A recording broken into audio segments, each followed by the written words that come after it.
अस्सलामुअलैकुम। मुआविन उर्दू मुतरजम यानी सहायक उर्दू अनुवादक की ऑनलाइन क्लास में आपका खैर मकदम है।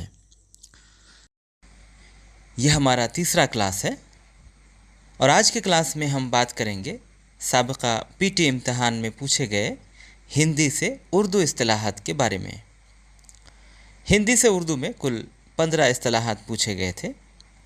आइए ज़रा उन्हें देखते हैं। शेष यानी बाकी, विजय यानी फतेह, छंद शास्त्र यानी इल्म उरूज, अपमानित यानी बेइज्जत, पांडुलिपि यानी मखतूता, पूर्ण विराम यानी ख़त्मा, चुनाव यानी इंतखाब, उच्च वर्ग यानी आला तबका, खाना पीना यानी खुर्दनोश,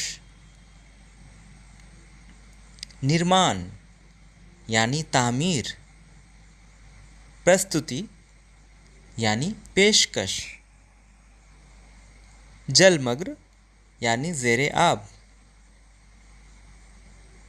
अंतिम यानी आखिरी, अचानक यानी यकलख्त, प्रस्तावना यानी तमहीद,